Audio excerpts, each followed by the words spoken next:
Hello, my name is Bob Boulay from OpsMx. I'm going to be leading you through a series of short and small tutorials on how to use our public sandbox.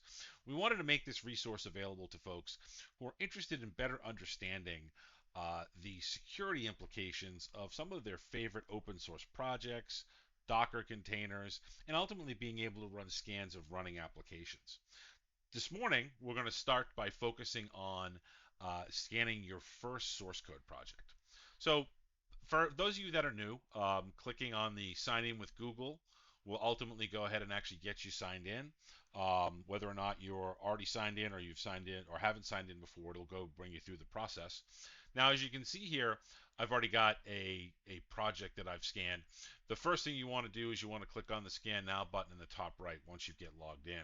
That'll bring you to the source scan, artifact scan, and dash scan that you'll be able to go ahead and see there, and that'll let you know you're in the right spot. Now, as you can see here, we want to focus on source scan this morning. I've actually already scanned a project. We'll come back to this in just a minute, but I want to show you how to add a new project. So adding a new project is very, very simple. You simply click on the Add Project button and fill out this form. Now you want to give it a unique name. This is going to be the name that you want to refer to it as, right? So it's not the project name. It doesn't have to be the project name as it sits in GitHub. In this case here, we'll call this test prod. And ultimately, you can go ahead and select a team. Now, again, when you're logged in under your account, your team is going to be represented by your email address. So you simply connect that. You select GitHub as your platform. And we want to do an organizational scan. So I've got an organization called Nextcloud, one of my favorite tools that I want to go ahead and use. I want to go ahead and actually scan, and I want to select a repo from that organization. So I'm going to go ahead and select that.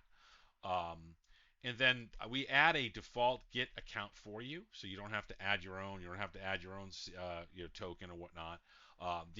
In this case here, all of these repos have to be public to use our common account, but that shouldn't be a problem. And then ultimately you want to go ahead and add your workspace. Now in this case here, I mentioned I want to use Nextcloud, so I go ahead and type that in, press enter. It goes ahead and finds it for me.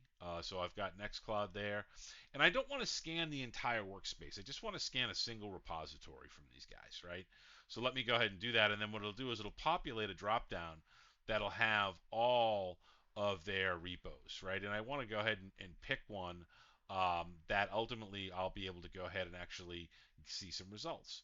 So let's go ahead and pick up an example here. We'll do something along the lines of bookmarks, which is a small application on Nextcloud. Now I only want to scan the main branch. You can scan all branches, or you can actually put in, if you know of a naming convention that's being used, a branch pattern. So you can certainly do that as well, but I'm just going to stick with the main branch. And then also, we give you the ability to schedule your scans, right? So if this is something that you use a lot and you happen to know that the release cycles are monthly, you can go ahead and actually schedule, something like a new scan every 30 days or a new scan once a day. Depending on sort of how often they release, you can go ahead and have it do that, and it will go ahead and ultimately give you the updated information or rescan that thing on a schedule for you, which is really handy, which will allow you to just pop back in and see the security results for the new release. Now, if I just go ahead and click on the Save button here, it's going to go ahead and actually save that project for me.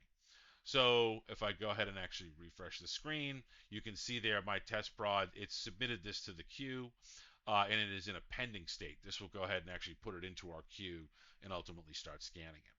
So, but while we're here, I actually did a scan of a different Nextcloud application that I think might be interesting. And I want to go ahead and actually review the results so you'll see what you're actually going to get when this scan completes. So if I were to click on, as you can see here, this scan is completed, and I was extending this, and I see that it did a main branch scan of the Nextcloud mail application. It did it on July 14th, which is today. And I can go ahead and actually look at the results. Now, if I look at the results, I'm going to see multiple things about this source code repo. One is the OpenSSF scorecard. OpenSSF is an organization that actually measures the security posture of a given repo. And so as you can see here, they give a score from 1 to 10 for each of the aspects that they're measuring: binary artifacts, dangerous workflows, dependency update tool, and if one exists. Um, are they leveraging pin dependencies? Do they have any token permissions? And then the vulnerability section, right?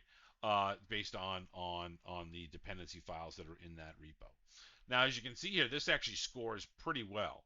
But ultimately, you want to make sure that you are looking at it. This is something that you're using quite a bit, that it's being managed appropriately from a security perspective. Now, we also run a static code analysis of the repo. As you can see here, we use semgrep for this, and you can see the findings. Nothing drastic here, for the most part. Most of them are medium level findings with low confidence.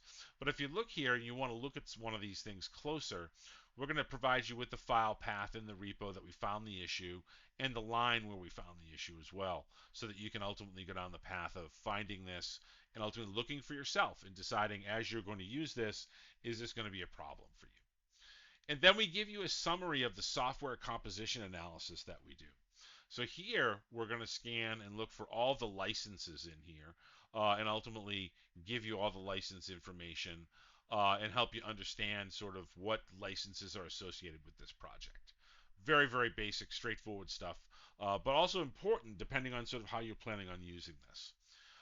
We also do a scan for any secrets. So are there any hard-coded secrets in this project? Anybody that wants to see one with this populated can scan like a WebGoat project and you'll see that stuff. Fortunately, there are no hard-coded secrets here, which is a good thing. And then lastly on this, we're going to give you the SBOM report. So here we're highlighting all of the open source projects that we found based on the dependency files that are in this repo. As you can see here, we actually find the component, we find the component version, the package URL, and then ultimately we're going to give you a vulnerability analysis of this. Now, as you can see here, this is actually relatively clean. But if we wanted to, there's one vulnerability here I can see. If I click on this, I can come and get to the details of this vulnerability, and ultimately better understand that vulnerability.